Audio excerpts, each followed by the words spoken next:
The father of a state police trooper shot and killed inside his cruiser says bulletproof glass would have saved his son. Now he's pushing for that protection for all officers.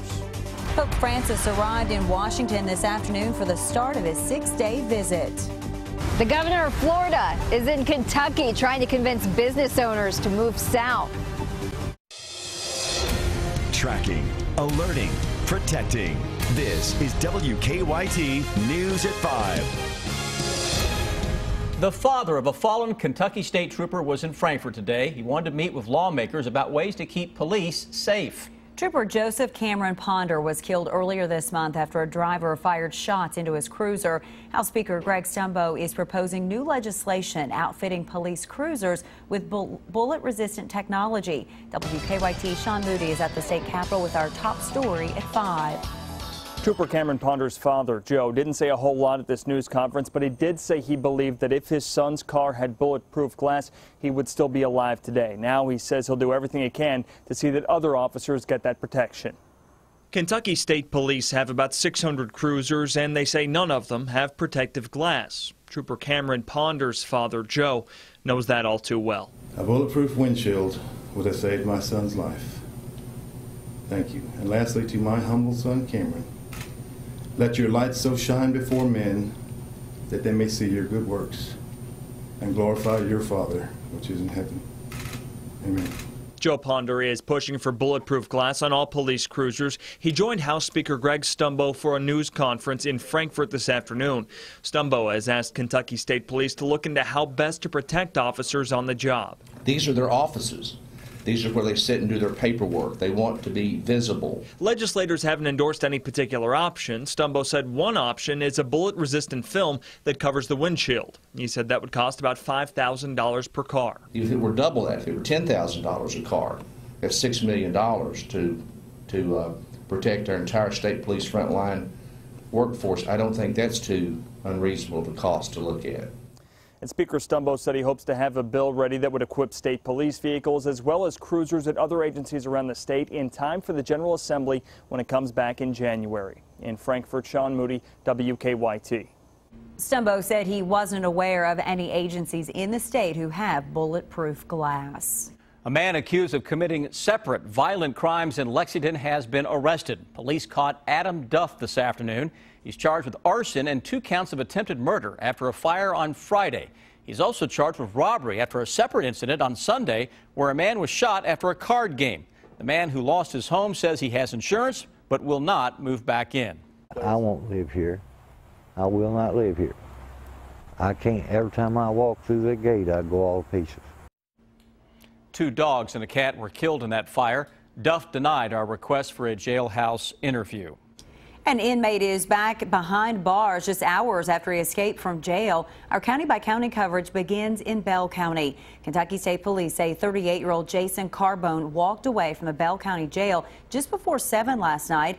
Hours later, police got a tip that he had stolen a Bell County school bus and was hiding in Knox County. He was arrested just before midnight. Carbone is charged with escape and theft by unlawful taking over $10,000 on top of his original charges. In Rowan County, 3 people were injured after a 2-car accident. It happened last night around 7 in front of the high school in Moorhead. Police say a BMW with 2 high school students in it turned onto Viking Drive in front of another car. All 3 were taken to the hospital with non-life-threatening injuries. The accident remains under investigation.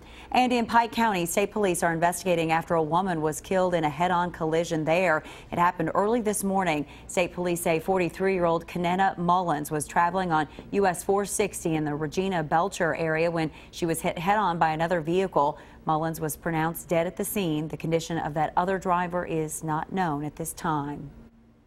In the Bluegrass, it's been another beautiful day. Looks like it's going to continue that way through most of our week. WKYT Chief Meteorologist Chris Bailey's in the First Alert Weather Center with an early look at your forecast, Chris. Yeah, absolutely gorgeous stuff out there. Final hours of summer, guys, winding down, and summer going out on a very nice note. Most of the summer was not this nice. Obviously, we had all that rain and most of the summer months, and it shut off here over the past month. Blue skies over top of central and eastern Kentucky now. Cloud cover mainly to our east. The clouds that are across the eastern slopes of the mountains going to put down a lot of rain over the next few days. across the mid-Atlantic states. Eventually, some of that stuff's going to try to pull back to the west into Kentucky by Friday, Saturday, and Sunday. That's why we've been saying to watch that eastern sky. Right now, a lot of upper 70s showing up across central and eastern Kentucky. 77, a very popular number. Out and about this evening, quick drop in thermometers again by 11. Many folks into the upper 50s to around 60 with clear skies. When I come back in just a few minutes, we are watching the weekend, guys. Never too early to focus on the weekend, but especially when I see rain chances trying to increase. A brand new hour by hour will time some rain in from east to west when I come back in a few. All right, sounds good. Thank you, Chris. Catholics and many others here in America are welcoming Pope Francis. The Holy Father arrived in Washington this afternoon for a 6-day visit that includes much anticipated addresses to Congress and the United Nations. Greg Boswell has the story from Washington, D.C. Pope Francis set foot in America for the first time this afternoon. President Obama and the First Family greeted Francis at Joint Base Andrews in Maryland. We found our seats. The Pope's historic U.S. visit will be a time of celebration for millions of followers. Just to be near him will be wonderful. But his busy schedule creates a massive security challenge for police agencies in Washington, D.C., New York, and Philadelphia. They're concerned about lone wolf attacks, especially during one of the Pope's unscripted stops. It is all hands on deck. Paul Abate leads the FBI's Washington field office. I would say it's one of the largest, if not the largest, special event we've ever seen here. About 25,000 people are expected when the Pope celebrates Mass tomorrow outside the Basilica of the National Shrine of the Immaculate Conception. The Archbishop of Washington watched over last-minute preparations. It's all very exciting, but to see now the altar in place, to see how all of the space has become a church is very, very exciting. After a long flight from Cuba, the 78-year-old Pope has no event scheduled in Washington for this evening. He heads to the White House tomorrow morning, where he is expected to deliver his first speech in English during this trip. Craig Boswell, CBS News, Washington. Pope Francis is expected to weigh in on the immigration issue at some point during his U.S. visit. The governor of Florida, Rick Scott, visited Kentucky today to try to convince business owners to move south. So far, he's recruited one northern Kentucky company to expand into the Sunshine State. WKYT's Kristen Kennedy is in Lexington with the governor and reaction from Kentucky's governor, Steve Beshear. Governor Rick Scott has already convinced one Kentucky business owner to expand to Florida. He's hoping he can do the same with others. Scott made a stop in Lexington Monday morning with a northern Kentucky business owner by his side. Chris Yazel says his company, First Choice Aerospace, is doubling their size. He's adding 40 new jobs to a new branch he'll put in the Sunshine State. We love Kentucky. However, in this instance, we just had to go with Florida for the ability to do business there. Florida is a great place to do business. Lower taxes, less regulation. You don't have to become a member of a union if you don't want to. We're a right-to-work state. You don't have to worry about your taxes going up. Governor Scott is not getting a warm welcome from Governor Beshear. It's a political ploy, and we understand that. We were picked last year as the #1 state in the whole country in terms of job creation and economic development. Not Florida, Kentucky. In addition to coming to Kentucky, the governor has been to California, Connecticut, and Pennsylvania. In Lexington, Kristen Kennedy, WKYT. Both candidates for governor released statements late today regarding Governor Scott's visit to Kentucky. Attorney General Jack Conway called it nothing more than a political stunt. Matt Bevin said as a businessman, he knows from experience what it takes to create jobs. Rowan County Clerk Kim Davis says she has been called a bigot, a hypocrite, and has even been compared to Hitler. During an interview that aired today on ABC's Good Morning America, Davis said the names she's been called don't hurt her, but questioning her faith does. Andrew Spencer has more. A tearful Kim Davis spoke to ABC News in an exclusive interview. What people say about me does not define who I am. A judge jailed the Rowan County clerk earlier this month for violating a court order and refusing to issue marriage licenses to same-sex couples. Davis said issuing the licenses would violate her conscience and go against her religion.